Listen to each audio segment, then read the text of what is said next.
எங்கள் நிலம் உறவுகள் அனைவருக்குமே அன்பான வணக்கம். யாழ் வைத்தியசாலை வீதி US ஹோட்டலுக்கு அருகாமையில் ஒரு 3 பரப்பு காணி விற்பனைக்காக வந்திருக்குது. இந்த காணியை முழுமையாக பார்க்குறதுக்கு முன்னுக்கு இப்போ தான் என்னுடைய யூடியூப் சேனலை நீங்கள் முதல் முறையாக பார்க்குறீங்கன்னு சொன்னால் மறக்காமல் கண்டிப்பாக சப்ஸ்கிரைப் செய்து வச்சுக்கொள்ளுங்க. நிறைய காணொலிகள் தொடர்ச்சியாக போட்டுக்கொண்டிருக்கிறேன். கண்டிப்பாக உங்களுக்கு என்னுடைய சேனல் பிரயோசனமாக இருக்கும். சேனலை சப்ஸ்கிரைப் செய்துட்டு காணொலியை முழுமையாக பாருங்கள். இப்போ வாங்க நாங்கள் வீடியோவுக்குள்ளே போகலாம்.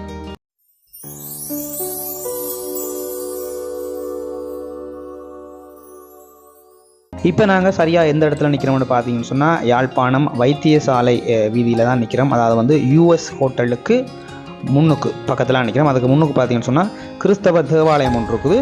இந்த வீதியினூடாக நாங்கள் இந்த காணிக்கு பயணிக்க போகிறோம். காணிக்கு போகும் வரைக்குமான வீதியினுடைய அமைப்பை நான் உங்களுக்கு காட்டிக்கொண்டு போகிறோம். நீங்கள் பார்த்து கொண்டு வாங்க. அப்போ தான் பார்த்தீங்கன்னு சொன்னால் நீங்கள் இந்த காணிக்கு போகிறதுக்கு உங்களுக்கு இலகுவாக இருக்கும். உங்களுக்கு அதனால தான் நான் உங்களுக்கு பாதையினுடைய அமைப்புகளை காட்டிக்கொண்டு போகிறேன்.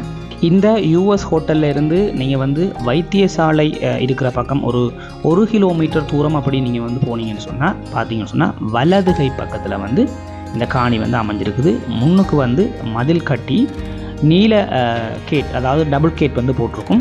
இங்கால பக்கம் பாருங்கள், டபுள் கேட் போட்டிருக்காங்க. முன்னுக்கு ஒரு ஜாம் மரம் ஒன்று நிற்கும். நீங்கள் இதை அடையாளமாக வச்சுக்கொள்ளுங்க. இப்போ நாங்கள் காணிக்குள்ளே போய் காணியினுடைய அமைப்புகளை பார்க்கலாம்.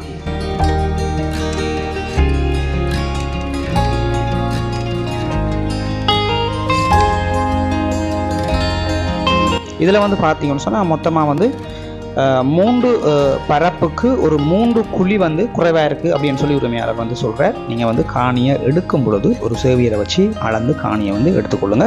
3 பரப்புக்கு ஒரு 3 குழி தான் குறைவாக இருக்குது அப்படின்னு சொல்லி சொல்கிறேன்.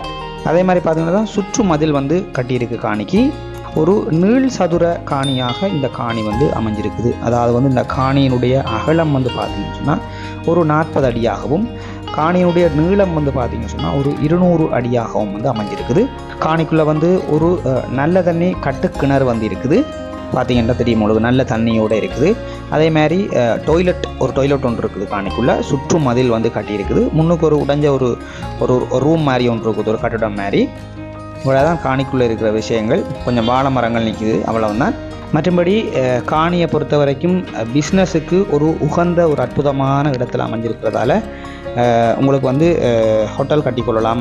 வேறு ஏதாவது ஒரு பிஸ்னஸுக்கு நீங்கள் ஏற்ற மாதிரியாக இந்த காணியை பயன்படுத்தி கொள்ளலாம்.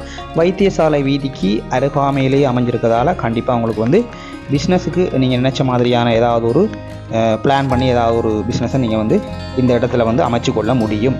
இந்த இடத்துல இருந்து பார்த்தீங்கன்னு சொன்னால் பாடசாலை, வைத்தியசாலை, ஆலயங்கள், போலீஸ் நிலையம், யாழ்ப்பாண பேருந்து நிலையம், ரயில்வே ஸ்டேஷன், அதே மாதிரி பார்த்தீங்கன்னா தபால் நிலையம், யாழ்ப்பாண டவுன், ஹாஸ்டல், இது எல்லாமே பார்த்தீங்கன்னு சொன்னால் ஒரு குறுகிய தூரங்களுக்குள்ளேயே பார்த்தீங்கன்னு சொன்னால் அமைஞ்சிருக்குது. இதுவும் ஒரு பிரதானமான ஒரு முக்கியமான ஒரு டவுன் ஏரியா தான். உங்களுக்கு அது சொல்ல தேவையில்லை, நீங்கள் நேராகவே போய் பார்த்துக்கொள்ளலாம்.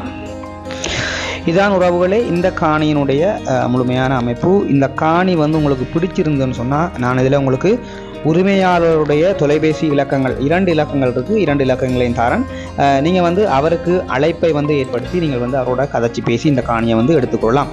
விலை விவரங்கள் எல்லாமே நீங்கள் அவரோட தான் கதைச்சி கொள்ள வேணும். என்னென்னு சொன்னால் இதில் விளம்பரம் மட்டும் எனக்கு போட்டு தர சொல்லியிருந்தார்.